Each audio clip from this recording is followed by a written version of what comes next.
For many people, the Spitfire is a cultural icon. It is one of the most famous planes of World War II. But how did this plane come to be the one we know today? In this short video, we will go dig its history and uncover the story behind one of Britain's finest fighters.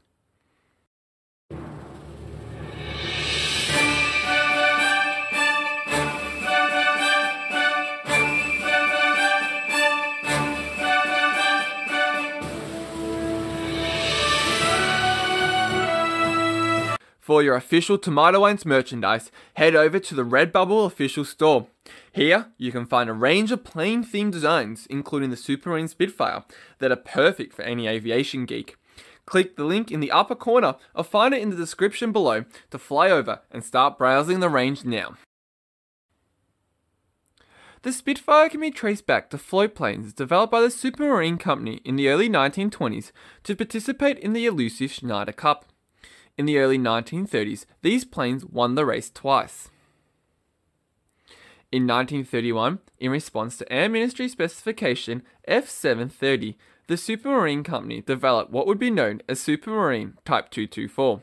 Developed by R.J Mitchel, this low-gull wing monoplane was powered by a 660 horsepower Rolls-Royce engine and had fixed undercarriage and an open cockpit. Mitchel and the Air Ministry weren't satisfied with the plane and chose the Gloucester Gladiator instead. Mitchel continued his work and Type 224 developed into Type 300. This was in response to Air Ministry specification F534. A Rolls-Royce Goshawk engine powered Type 300, but the Air Ministry was still not interested. Eventually, when Vickers, who by then had acquired Supermarine, changed the engine from the Goshawk to the new Rolls-Royce PV12 Merlin engine, that the Air Ministry became interested. Specification F3734 was written up for the new plane, and on the 3rd of January 1935, the Air Ministry signed the contract for a prototype. After a year of building, the first prototype flew on the 5th of March 1936 by Vickers Test Chief Pilot Joseph Mutt Summers. On June the 3rd, the Air Ministry placed an order for 310 Spitfires. Unfortunately, on the 11th of June 1937, R.J Mitchel passed away, only seeing the fighter flown once. He would be succeeded by Joseph Smith. The first Spitfires to reach RAF squadrons arrived on the 4th of August 1938 to number 19 and 66 squadrons at Duxford.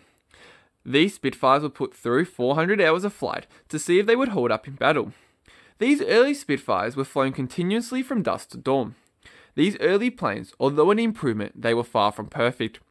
Henry Cozens, squadron leader of 19 Squadron, found that the early Spitfires, quote, were difficult to start. The Merlin engines leaked oil terribly, and when pumping up the undercarriage, it was all too easy to rasp our knuckles on the side of the cockpit, end quote. The bubble canopy was also added for tall men who found that the normal canopy wasn't tall enough. By September the 3rd, 1939, the RAF had taken delivery to 306 Spitfires. War was declared on Germany on the 3rd of September 1939. The Spitfire's first action came 3 days later on the 6th of September. At 6:15 am, unidentified aircraft were reported flying towards the Essex coast, and consequently, a squadron of Hurricanes from North Weald, as well as Spitfires from Hornchurch Airfield, were scrambled to intercept. Unbeknown to the scrambled aircrew, and without orders, pilot officers Frank Rose and Montague Hilton Harrop took off in 2 reserve Hurricanes from North Weald and followed at a lower altitude behind the squadron.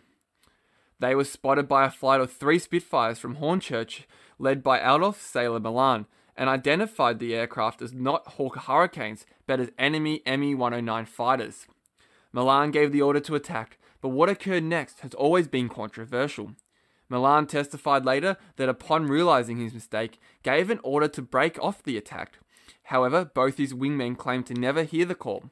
Summers said that Milan added this in later to cover himself. However, if the call was made or not, the 2 Spitfires ended up shooting down both Hurricanes. Frank Rose survived a crash landing, but unfortunately, Hilton Harrop was not as lucky, being shot in the back of the head and killed before his Hurricane even hit the ground. He would become the first RAF casualty of the war. All involved would be later acquitted by court-martial, and the event would be known as the Battle of Barking Creek. The event illustrated that the RAF needed an efficient identification system of friendly and enemy aircraft. To make things even more tragic, the raid turned out to be a false alarm.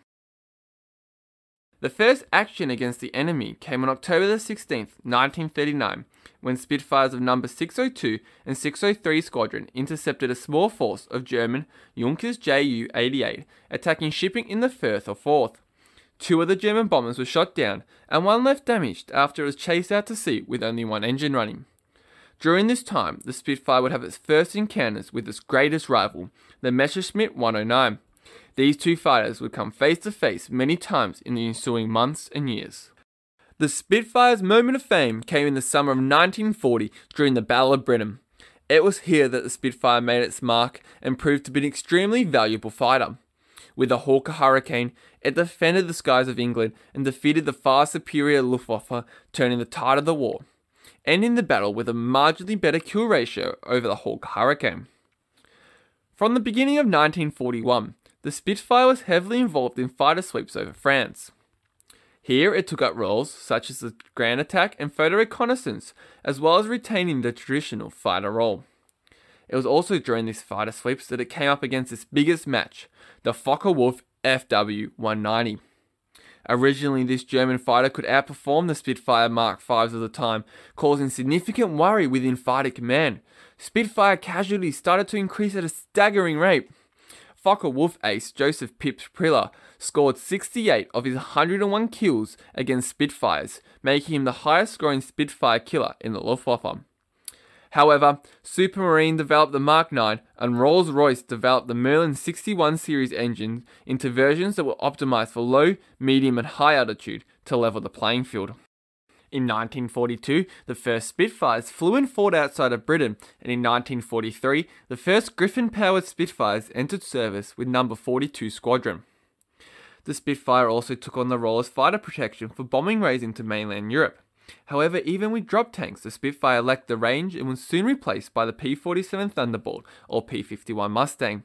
It wouldn't be until after D-Day, operating from airstrips within France, that it could resume this role. The Spitfire was used all throughout the liberation of France and in the liberation of Germany, and on the 5th of October, Mark 9B's or 401 Squadron was credited with the first Allied plane to shoot down a Messerschmitt Me-262. A notable development of the Spitfire was the Cfire, a high-performance, carrier-based fighter. Early Marks differed from Spitfires by having an arrestor hook and local fuselage strengthening, and later models introduced folding wings. It started service in June of 1942 and would be developed into 8 different marks.